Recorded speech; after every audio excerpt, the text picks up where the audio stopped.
तर त्यांनी अश्वत्थाम्याला पाहिलं, जो आज माझा जो गेटअप बघते त्या गेटअपमध्ये त्यांनी अश्वत्थाम्याला पाहिलं होतं. या पात्राला घेऊन मी 700 पानाची कादंबरी लिहिली, ज्याचे 9 आवृत्त्या संपल्या. मी तुला म्हटलं, कारण लाल्याचं करेक्ट वयाचा तो होता जेव्हा लाल्या करत होता.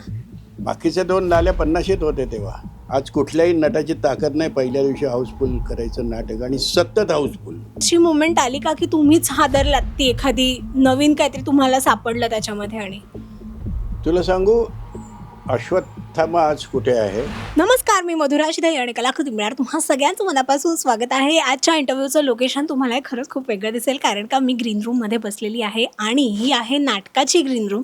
मी आज आलेली आहे मी चिरंजीव अश्वत्थामा या नाटकाच्या निमित्ताने आज इथे, आणि माझ्याबरोबर आहे ज्येष्ठ रंगकर्मी, अभिनेते, लेखक, दिग्दर्शक अशोक संबळे सर. नमस्कार सर. नमस्कार बेटा. कसे आहात? मी छान, तू कशी आहेस? मस्त. तुझी आणि टीम सगळे कशी? मस्त आहे, एकदम छान. येस. आणि असं क्वचित वेळा होता की ग्रीन रूममध्ये इंटरव्ह्यू किंवा ग्रीन रूममध्ये गप्पा मारता येतात. आणि आता नाटकाचा प्रयोग आहे आणि त्याची तयारी सुरू झालेली आहे. बरोबर. इतकं छान एका वेगळ्या विषयावरचं नाटक जेव्हा घेऊन यावं लागतं, त्याच्यासाठी खूप जास्त मेहनत लागते, खूप जास्त त्याचा रिसर्च लागतो.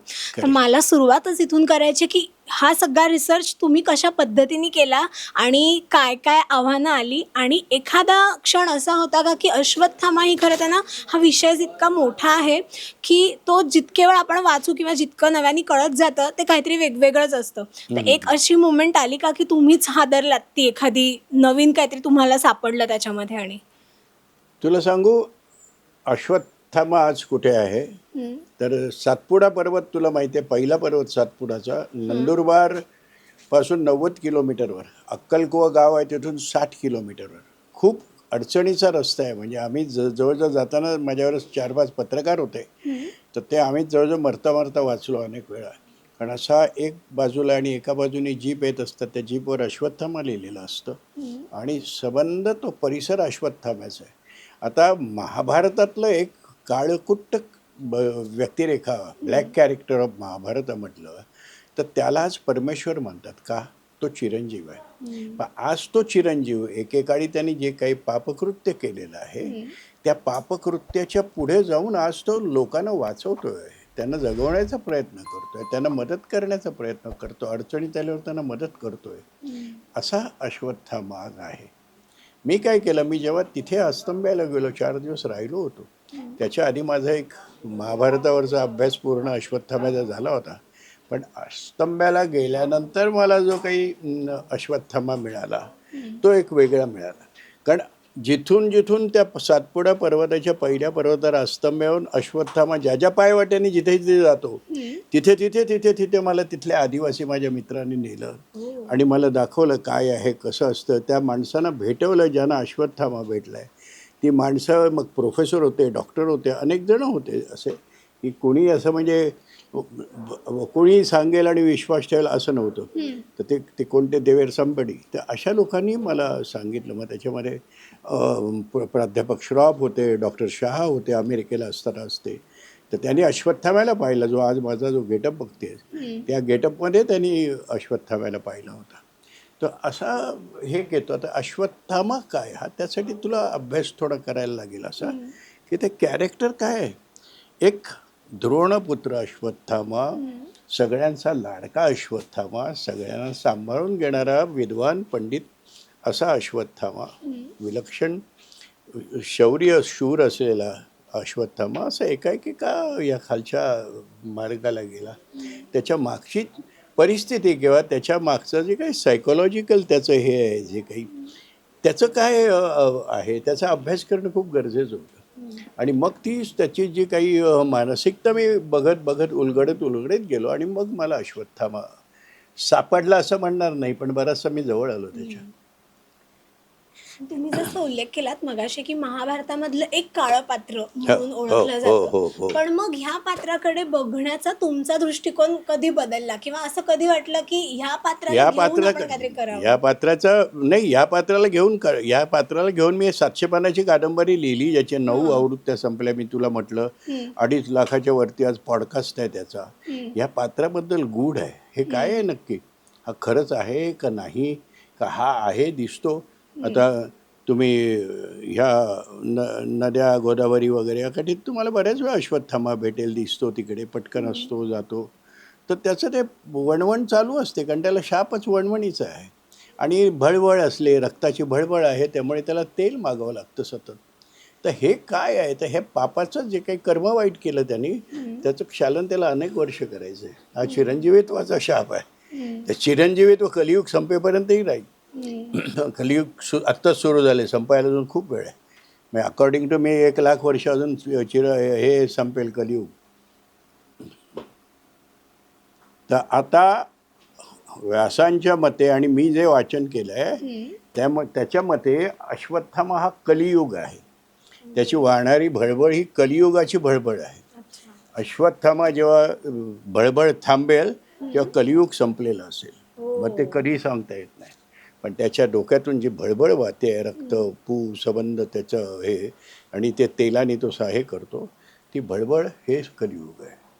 आणि हे कलियुग आहे म्हणजे आपण आहोत, अश्वत्थामा आहे म्हणून आपण आहोत असं म्हणायला तर चुकीचं म्हणणार नाही मी. कारण तो आहे साठी, आणि तो सांगतोय शेवटी. माझं नाटक बघितल्यानंतर तुला कळेल तो शेवटी काय सांगतो. तर मी शेवट आत्ता सांगत नाही तुला, त्यासाठी तुला नाटक बघायला लागेल. तुम्ही गेली अनेक वर्ष रंगभूमीवरती कार्यरत आहात. 60-62 वर्ष मी थिएटर करतोय, सिरियल करतो, पिक्चर करतो, बरंच काय करतो. पहिलं नाटक कोणतं होतं तुमचं? माझं व्यावसायिक पहिलं नाटक डोंगर म्हातारा झाला. ओके.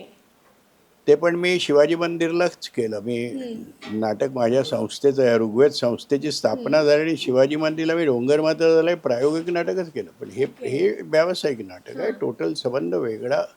याला कर्टन आहे, दृश्य आहेत, हिमालयापासून तुला संबंध मी दाखवतोय. भारत अश्वत्थामाची ठिकाणं दाखवतो, कुठे कुठे जातोय तो. आणि तुमचा लेख सुद्धा आहे, इंडस्ट्रीमध्ये कार्यरत, अभिनय क्षेत्रात उत्तम अभिनय करतो, सगळ्यांनाच माहिती आहे. आणि मी असं वाचण्यात माझ्या आलं होतं की अश्रूंची झाली फुले मधला लाल्या तुम्ही त्यांच्याकडून करून घेतला होता त्याच्याकडून, आणि त्यांनी तो अत्यंत उत्तम केला, अत्यंत कसबीने केला होता त्यांनी तो, आणि फारच छान प्रतिसाद मिळाला. मी कसं आहे, लाल्या मी शंभू महादेव केला, माझ्या डॉक्टर काशीनाथ घाणेकरांबरोबर केला आहे, मी रमेश भाटकर बरोबर केला आहे. पण माझ्या पोराबरोबर करताना मला एक वेगळी अनुभूती आली, कारण लाल्याचं करेक्ट वयाचा तो होता जेव्हा लाल्या करत होता. बाकीचे 2 लाल्या 50शीत होते तेव्हा. काशीनाथ घाणेकरांचा तुम्ही आता उल्लेख केला डॉक्टरांचा, त्यांच्याबरोबर काम करण्याचा कसा होता अनुभव तुमचा? अतिशय गोड. सांगायला आवडते. माझे गुरुच आहेत, गुरु मानतो मी आजही त्यांना. त्यांच्याकडून मला खूप शिकायला मिळालं. असा माणूस मिळणं खूप कठीण असतं. डॉक्टर काशीनाथ ज्यांच्या आयुष्यात आले ते भाग्यवान आहेत. त्यांच्यापैकी मी एक भाग्यवान आहे, कारण मी एक नाटक करणार होतो, राजा रविवर्मा, त्याच्यात काशीनाथ घाणेकर काम करणार होते. आणि डॉक्टरांची आणि माझी प्रचंड जिवलग मैत्री होती. मला ते बच्चा म्हणायचे, म्हणजे एवढं माझ्या वयाने मी त्यांच्यापेक्षा लहान होतो, पण तिथे वयाचा प्रश्न नव्हता. शेवटी आमची मनं जुळली होती. आणि डॉक्टरांच्याबद्दल जेवढी मला माहिती आहे तेवढी आज कोणालाच नाही.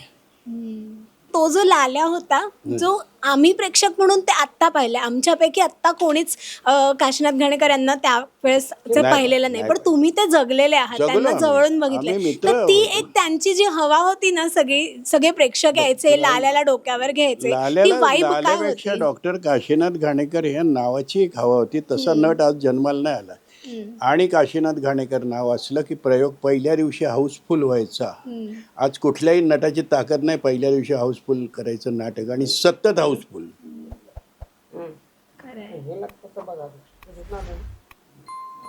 हे काहीतरी गोंधळ झालाय रे. आता मी नाटकाकडे येते सर, पुन्हा एकदा नाटकाचे प्रयोग होत आहेत आज सुद्धा. बद्दल माझे इंटरव्ह्यू घे कधी, मी फार वेगळा इंटरव्ह्यू देईन. नक्की इतका परखड असेल ना की जे काही खोटारडे जे आज फिरतायत उगाच माहिती आहे सांगून, त्यांना मी उघडे करून टाकेन. मी एकटा नाही, माझ्यावर फैयाज पण असेल तेव्हा, जे जगलोय आम्ही डॉक्टर बरोबर. काय रे, ती कुठली पट्टी मारलीस? वेगळ्या मुद्द्याचा होत्या. पण मेकअप व्हायला सर साधारण किती वेळ लागतो? आता किती बघ ना, हा वेळाची एवढं प्रोसेस करायचं आहे. म्हणजे, आणि हा 3 तास त्याला टिकवायचा 3 म्हणजे या तास. दोघांची करामत आहे की नाही. त्यांच्यामुळे मी असा वेगळा दिसतोय. हा. ते नसते तर मी दिसलो असतो.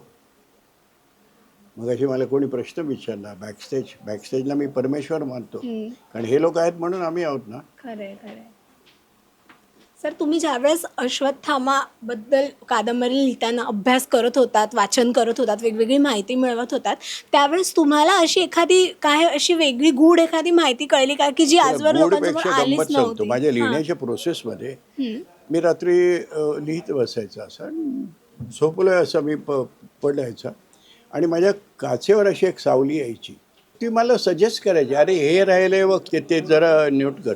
आणि मी कुठेतरी नोट केलं तसं असं जागा व्हायचं, पटकन बघायचा, आणि तो पॉईंट मी लगेच लिहून काढायचा. सकाळी उठून पुन्हा लिहून टाकायचा. परत ती पानं किती वर्षांनी लिहिली.